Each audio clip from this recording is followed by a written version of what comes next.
Alors bonjour à toutes et à tous et bienvenue à ce webinaire spécial rapport NFP du vendredi 2 novembre 2018. Je suis Avenizar, très heureux de vous retrouver donc pour ce rapport des chiffres de l'emploi aux États-Unis qui sont publiés euh, comme chaque premier vendredi du mois, généralement aux États-Unis. Donc je vous laisse prendre connaissance de l'avertissement légal sur les risques et ensuite donc on reviendra sur les différents enjeux, notamment sur le Forex de cette publication, de cette échéance. Et je reviendrai aussi sur quelques stratégies que j'ai données cette semaine dans mon webinaire régulier Stratégie Bourse Forex. Alors, le trading avec effet de levier amplifie toujours les gains et les pertes. Un compte risque limité présente un risque de perte du capital investi. L'investissement sur compte titre présente un risque de perte en capital. IG fournit exclusivement un service d'exécution d'ordre. Cette présentation est donnée à titre indicatif et ne saurait être considérée comme un conseil ou une recommandation. Alors, vous le savez déjà, mais je vous le rappelle quand même, et notamment pour les nouveaux. N'hésitez pas donc à vous servir du chat pour réagir, me dire ce que vous pensez justement des stratégies et me poser toutes vos questions. Me dire voilà, si vous souhaitez que je revienne sur un actif en particulier sur lequel je n'aurai pas eu le temps de traiter finalement, n'hésitez pas à me le faire savoir sur le chat. Je vous prie. Voilà. Et bonjour également à Jamal qui est présent sur le chat. Donc visiblement le son et l'image fonctionnent bien. Si vous rencontrez voilà, un problème de son ou d'image, n'hésitez pas également à me faire savoir sur le chat. Et je tenterai donc d'agir en conséquence. Eh ben, c'est parti pour ce webinaire. Donc le NFP sera donné maintenant dans une dizaine de minutes, un peu plus de 10 minutes d'ailleurs. Donc je garde un œil sur mon autre écran. D'ailleurs, il n'y aura pas que le NFP qui sera donné dans 10 minutes, il y aura également le, entre guillemets, NFP canadien, c'est-à-dire les chiffres de l'emploi au Canada.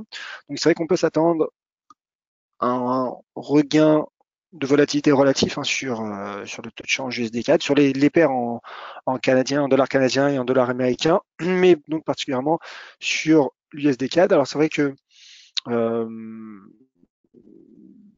voilà, qu'il y a quelques statistiques donc à prendre en compte. Au-delà finalement de la variation de l'emploi non agricole, pour lequel d'ailleurs le consensus euh, anticipe 193 000 créations d'emplois au mois d'octobre. Le taux de chômage est à 3,7%. Il y a également l'évolution salariale à prendre en compte. Donc là, vous le voyez, par exemple, pour le salaire horaire moyen, le consensus anticipe une accélération finalement de la progression du salaire à 3,2%. Ce qui serait donc un rythme supérieur à celui du mois de septembre. Et cette statistique est importante, car en effet, plus les salaires sont importants, plus les anticipations d'inflation pourraient l'être, et donc plus également la Réserve fédérale pourrait resserrer sa politique monétaire. Donc c'est vrai que la Fed, justement, pourrait, selon la probabilité implicite, calculée notamment par le groupe CME, pourrait relever une quatrième fois cette année, au mois de décembre. Alors c'est vrai que la Fed d'ailleurs interviendra la semaine prochaine. Je pense voilà, qu'il s'agit un peu d'un non-événement pour ma part, puisqu'un statu quo d'ailleurs est attendu. Je crois d'ailleurs qu'il n'y aura même pas de conférence de presse au programme. Mais une chose qui est sûre, c'est qu'au mois de décembre, la Fed en tout cas pourrait relever ses taux. Donc on verra déjà, je pense que le NFP pourrait en effet provoquer un léger regain de volatilité sur les paires en dollars. Justement, le dollar américain qui recule depuis hier. C'est un repli, selon moi, basé uniquement en tout cas principalement, sur l'analyse technique. Là, je vais me mettre en données journalières, car voilà, c'est un échec finalement sous son précédent sommet, son sommet annuel. Alors c'est vrai il a pourtant clôturé la séance de mercredi juste au-dessus de ce sommet résistance d'ailleurs à 97 points. Mais voilà, finalement le cours qui se rétracte, j'ai presque envie de dire que c'est une fausse cassure. Et le cours donc qui repart à la baisse et qui teste donc cette première ancienne résistance devenue support à 96,15. Qu'il teste d'ailleurs, il ne l'a pas encore cassé. On verra si le rapport NFP permettra une cassure de ce graphique du cours du dollar américain, face à un panel d'ailleurs de devises majeures. Le dollar qui donc pour le moment se replie et face d'ailleurs à d'autres paires dont l'euro. Je vais y revenir dans un instant. Alors, il y a justement, écoutez, une question sur les indices européens. Alors, même si ce n'est pas forcément en lien avec ce rapport NFA, c'est pas grave, je vais quand même bien sûr y répondre, puisque avant tout, c'est un webinaire pour tenter également de définir des stratégies basées sur l'analyse technique. C'est une question de Philippe, donc merci Philippe de participer sur le chat. Bonjour, pouvez-vous nous donner des supports intraday DAX, CAC, s'il vous plaît? Je suis à la baisse intraday avec objectif à 5080, donc en l'occurrence pour le CAC, car on a eu un contre-pied important des bears, donc des baissiers, hier. Donc, je les ai temporairement pour ensuite leur donner un deuxième effet qui se coule à la hausse sur des supports. Est-ce logique?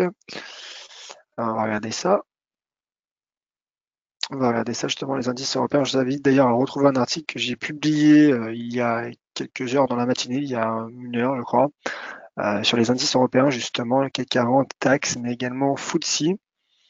Alors, concernant le CAC 40, comme je l'avais dit cette semaine, il y a un diamant qui a été configuré en données 4 heures, le diamant qui est une figure de retournement et qui a permis donc de franchir sa droite de tendance baissière, résistance oblique donc, et ce seuil d'inversion de polarité, résistance donc cette fois-ci horizontale à 5042. Il teste à présent une nouvelle résistance à 5172. Donc là, bien que je crois au potentiel du CAC 40, là, je dirais que sous résistance, en tout cas pour ma part, je ne peux pas dégager de stratégie haussière. C'est d'ailleurs la théorie de l'analyse technique qui le recommande finalement de ne pas dégager de stratégie haussière sous résistance. D'autant plus que vous voyez le graphique en données 4 heures montre l'apparition d'une petite toupie, un petit doji, qui est une bougie d'indécision, qui pourrait donc en effet provoquer un repli technique du CAC 40 en intraday.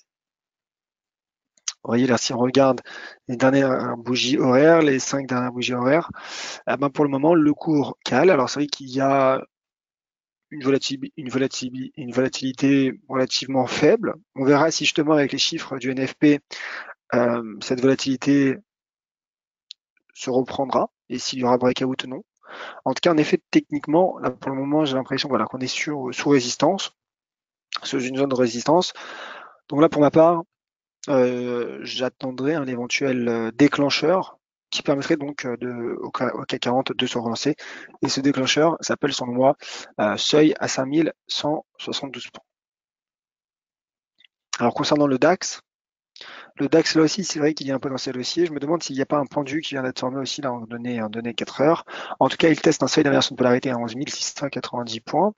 Et bien qu'en effet que le cours soit en plein retracement, en phase de correction depuis son rebond sur 11 050, donc et qu'il ait franchi d'ailleurs cette droite de tendance et cette résistance de long terme à 11 410 points, le cours est sous résistance. Donc là aussi, je pense que le signal technique pourrait être relancé en cas de franchissement, en quel cas donc la cible se situe à 11 900 points et 12 124 points. Il y avait une autre question sur le taux de change euro-dollar. Euro-dollar baissier intraday pour moi. C'est Philippe également qui réagit. Car excès Bollinger, on regarde. Alors en intraday, concernant les bandes de Bollinger, ça peut varier en fonction d'unité de temps. Donc intraday, ça peut être horaire, 2 heures, 3 heures, 4 heures, enfin voilà, ça peut être assez vaste. Mais on regarde ça déjà en données 4 heures et peut-être en données horaires également. Ça peut être moins d'ailleurs aussi qu'une donnée inférieure à une donnée aux données horaires. Alors mon graphique de l'euro-dollar qui est ici. Alors j'avais un graphique euro-dollar intraday qui était déjà paramétré. J'espère qu'il y est toujours. Parce que là c'est le journalier. Je vais voir. Là c'est peut-être le journalier. Alors l'euro-dollar. Pendant ce temps-là, bien sûr, je regarde la montre. Et dans moins de 4 minutes, le NFP sera publié. Donc là, je ne sais pas où sont passés mes tracés, pour être franc avec vous. C'est bien dommage d'ailleurs. Peut-être ici, dernière chance. Non. Non, écoutez, tant pis. En tout cas, l'euro-dollar, donc on va mettre quand même les Bollinger. C'est étrange, hein. Je les avais encore ce matin. Mais voilà, peut-être. Voilà mes tracés. Heureusement. Alors je vais mettre les Bollinger pour voir justement où cela en est en termes de volatilité. Alors, bah, c'est vrai que le cours, j'ai l'impression, est sorti de la Bollinger, est sorti des bandes de Bollinger en données 4 heures. Mais regardez le MACD d'ailleurs, hein. Le MACD qui a divergé à la hausse et qui traverse la zone neutre, le seuil neutre finalement, qui traverse en zone positive. C'est vrai qu'il y a peut-être une sortie de Bollinger. C'est une configuration que l'on suivra en effet. En données horaires, on verra ce que cela nous donne. Le MACD paraît toujours bien orienté pour le moment, avec peut-être un petit repli technique pour l'heure. C'est vrai qu'il y a une réintégration à l'intérieur des bandes de Bollinger. Est-ce suffisant pour donner une stratégie baissière? Je n'en suis pas sûr. Attention toutefois en données horaires. En effet, en données horaires, il y a peut-être une divergence baissière cette fois-ci avec le MACD qui n'est pas encore validé.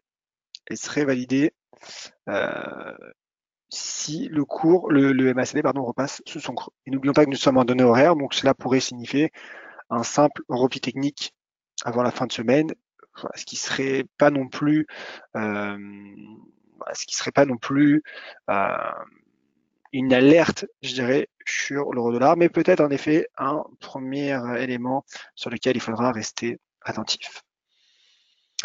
Voilà donc. Bah écoutez, pour l'euro-dollar, je pense qu'on va y rester puisque maintenant, on va rester dessus sur l'euro-dollar car le cours, finalement, le cours pourrait être impacté par ce rapport NFP attendu. Donc maintenant, dans moins d'une minute, je vais revenir sur le calendrier macroéconomique simplement pour parler aussi du consensus, c'est important. Donc pour le taux de chômage, le consensus anticipe 3,7%, donc taux de chômage stable.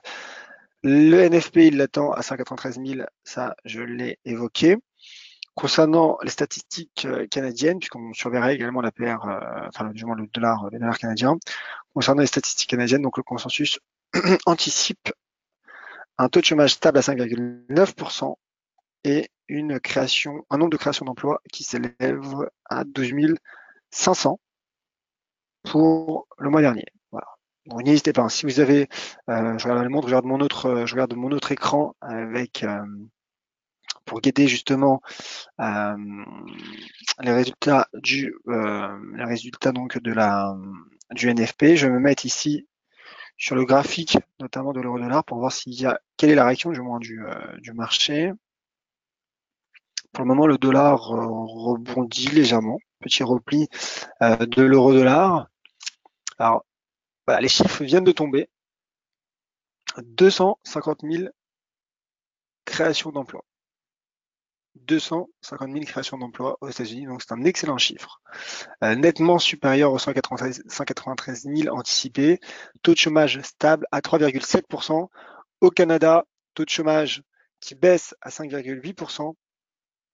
Et le nombre de créations d'emplois au Canada s'élève à 11 200 emplois. Donc voilà, peut-être un petit regain de volatilité sur l'euro-dollar qui paraît un peu sous pression, voilà, en tout cas pour de l'intraday, comme on vient de l'expliquer, avec notamment cette divergence baissière entre MACD et le cours. Mais en tout cas, les chiffres du NFP qui vient d'être transmis, en tout cas ceux pour lesquels j'ai accès, sont plutôt bons avec un taux de chômage donc qui se maintient à des niveaux très faibles et donc un nombre de créations d'emplois excellent, 250 000 créations d'emplois non agricoles le mois dernier. Voilà, ce qui est donc nettement supérieur aux anticipations du consensus. Mais malgré cela, vous voyez, l'euro-dollar tente finalement, tente de tenir. Hein. Il tente de tenir. Il tente de tenir notamment ce seuil d'inversion de polarité à 1,1432, ce qui pourrait être bon signe finalement.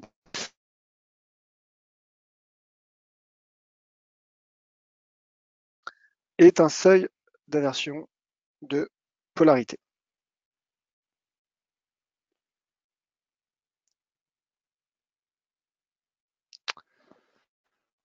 Voilà donc pour l'euro-dollar qui pour le moment paraît haussier, l'USD peut-être, l'USD CAD.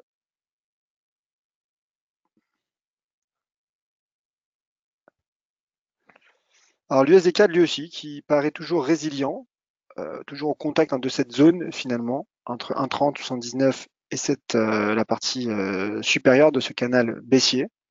D'ailleurs, ce qui est intéressant avec l'USD CAD, c'est que j'ai l'impression en fait qu'il a formé hier un avalement baissier. Donc là, en effet, je pense qu'il y a un risque sur l'USD CAD, un risque qui pourrait notamment s'expliquer par le repli du dollar américain, qui ne semble pas réellement, pour le moment, en tout cas en première réaction, profiter de ces bons chiffres de l'emploi aux États-Unis.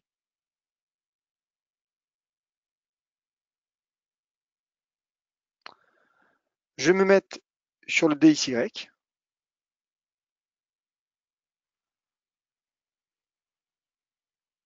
DXY qui lui aussi, voilà, continue de tester finalement cette ancienne résistance à 96.4, vous voyez qu'il n'avance pas beaucoup d'ailleurs, le DXY, il bouge très légèrement, donc finalement, voilà, léger regain de volatilité suite à cette statistique, et d'ailleurs, vous voyez le dollar qui rebondit à peine finalement pour le moment, en tout cas donné 4 heures, je vais me mettre en 30 minutes peut-être pour voir la première réaction du dollar. À la limite mitigé, c'est vrai qu'il y a un rebond, mais qui est mitigé. Voilà, ce n'est pas non plus pour le moment une reprise. D'ailleurs, on voit que le cours a du mal à repasser au-dessus donc de ce seuil d'inversion de polarité à 96 à 96.15. Voilà, donc finalement le dollar américain qui ne profite pas réellement de ces tout simplement de ces bonnes statistiques. Alors, l'USD s'achève. J'avais évoqué en milieu de semaine, je crois que c'était mercredi, le risque de repli sous les plus hauts à 1,0068. Suite d'ailleurs à ce doji qui avait pris, vous voyez, qui avait pris forme. Je me souviens, j'avais parlé de ce doji. Ensuite, c'était une petite shooting star verte qui avait pris forme également. En tout cas, le cours, voilà, qui a cassé. Donc, d'une part, sa droite de tendance haussière, qui part de ce creux du 21 septembre. Et il avait cassé aussi cette première ancienne résistance à 1,0014. Il est repassé sous la parité. Ça, c'est un élément important. Et il teste de nouveau une zone de support. Donc là, c'est vrai qu'il y a un cours indécis. Je rappelle que l'USD SHF est inversement corrélé au taux de change euro-dollar. Donc, c'est vrai que si l'euro-dollar parvient à prolonger sa phase de correction, ça pourrait être négatif pour l'USD SHF, mais pour le moment, on voit que l'euro-dollar, paraît plutôt résilient. Voilà, paraît plutôt résilient. Est-ce que le dollar a fini sa phase de finalement de correction à la baisse? On le verra. En tout cas, euh, pour le moment, les statistiques qui viennent de tomber avec le rapport NFP soutiennent ce scénario. Elles le soutiennent. D'ailleurs, on voit que le dollar américain tente de rebondir. Alors, comme je l'ai expliqué en intraday, il y avait certains indicateurs. Il y a certains indicateurs qu'on a vu en début de webinaire, notamment avec Philippe, notamment ce début de divergence entre prix et MACD. Attention d'ailleurs, la MACD s'apprête à recroiser à la baisse la ligne de signal, bien qu'elle soit toujours en zone positive. Donc voilà, on verra, mais pour ce qui est de cet après-midi, je me dis que le dollar américain pourrait finalement pourrait être stimulé par ce rapport NFP. Pour le moment, en tout cas, le dollar américain tente de rebondir. Et donc, ce qui affaiblit le taux de change euro-dollar et notamment les paires en dollars. Alors, un commentaire sur le chat. Si le dollar profite, on le voit plus nettement sur le GBP USD. On va regarder ça. Et le Dow Jones futur faiblit, me dit Philippe. Alors, c'est vrai qu'on va parler du GBP USD qui bondissait, hein, tout simplement. Et littéralement, qui bondit depuis mercredi. Mais voilà, qui pour le moment interrompt son rebond sur ce sommet de la fin du mois d'août, vous voyez, du 29, 30, 31 août. Je me mets en intraday peut-être pour voir s'il n'y aurait pas une divergence. Peut-être une divergence, vous voyez. Une divergence de 4 heures.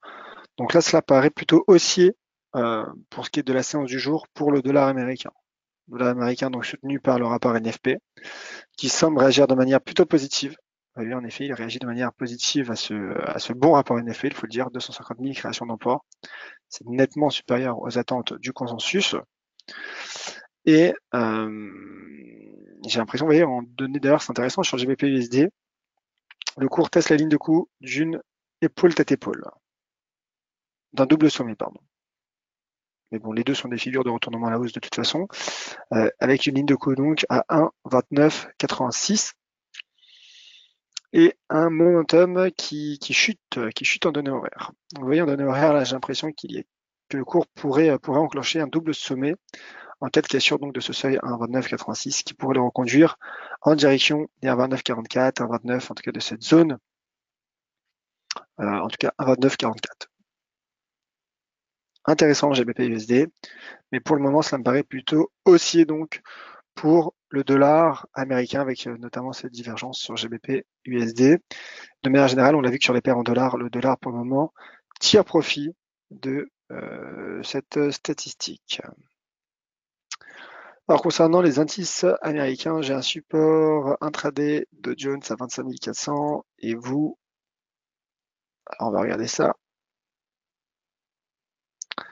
Le Dow Jones,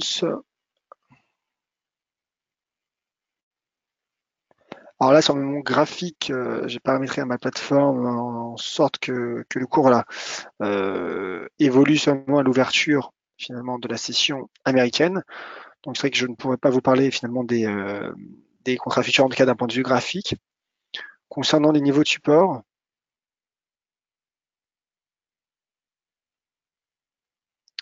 on m'a dit 25 400. Voilà, donc moi j'ai 25 000, oui, 447, on peut même le baisser ici, 25 400, pardon. J'imagine 24 400, vous avez voulu dire peut-être. Parce que 25 400, ce serait un niveau de résistance du coup.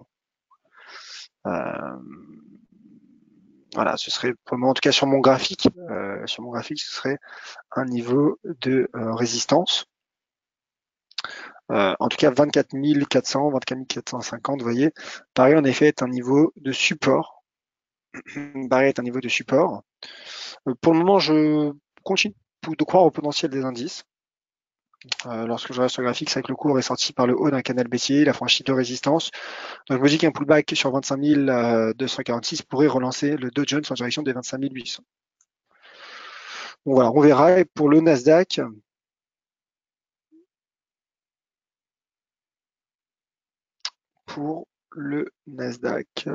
pardonnez-moi.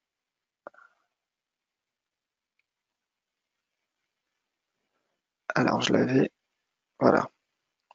Pour le Nasdaq, bah écoutez, pour le moment aussi le Nasdaq qui se cherche, mais qui rebondit après notamment un peu en quelque sorte une divergence haussière entre le RSI et le prix.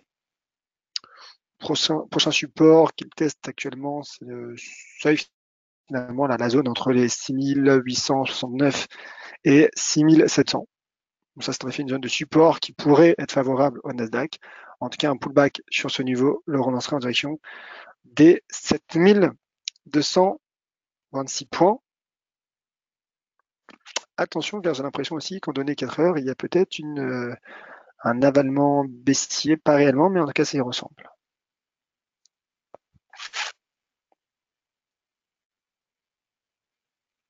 Voilà, donc sur les futurs, on est à 25 550 actuellement. Merci pour cette information. Alors, je vais me remettre sur l'euro-dollar peut-être avant de nous quitter. Si vous avez d'autres questions, c'est le moment de les faire savoir. Bah, écoutez, l'euro-dollar, pour le moment, on voit qu'il se cherche toujours. Voilà, il y a un rebond du dollar. Il y a un rebond du dollar américain. Un regain de volatilité relatif, je dirais. Pour le moment, le graphique 4 heures ne semble pas donner de signal technique à la baisse. Attention honnête à l'histogramme, vous voyez qu'il commence à ralentir. Cela pourrait être donc le signe d'un début de divergence, en tout cas sur l'indicateur MACD. On verra en tout cas pour le moment, il y a donc une première réaction qui paraît donc positive du dollar américain, comme le montre ce graphique du DXY en données 4 heures.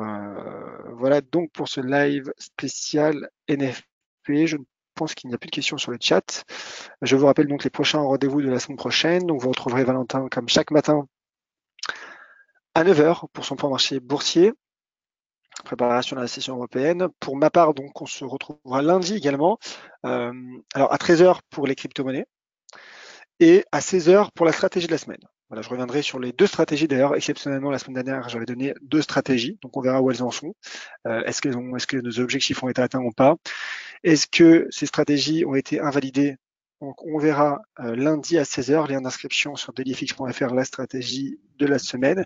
Et pour mon point de marché régulier, je vous attends donc chaque mardi, mercredi et jeudi à 13h. Lien d'inscription également sur dailyfix.fr, stratégie bourse forex. Voilà, merci à toutes et à tous.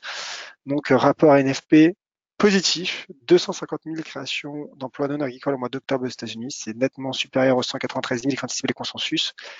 Et donc, le taux de chômage stable et conforme aux attentes du consensus à 3,7%. Et je rappelle qu'au Canada, donc, le taux de chômage a baissé à 5,8% et qu'il y a donc eu 11 200 créations d'emplois le mois dernier. Voilà donc pour ces statistiques, voilà pour ce rapport NFP. Pour toutes les autres questions, réactions, n'hésitez pas à communiquer avec moi sur Twitter, @JoavNizar. Soyez prudents donc sur les marchés, avec notamment ce NFP qui vient d'être publié, donc provoquer donc un regain de volatilité sur les marchés. Soyez prudents.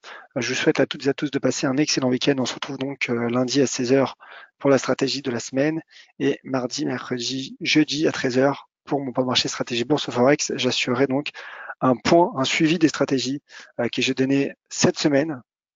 On verra où en sera l'euro-dollar et bien sûr que je donnerai mes nouvelles stratégies qui apparaîtront donc en début de semaine prochaine. Merci à tous, soyez prudents sur le marché et surtout passez un excellent week-end.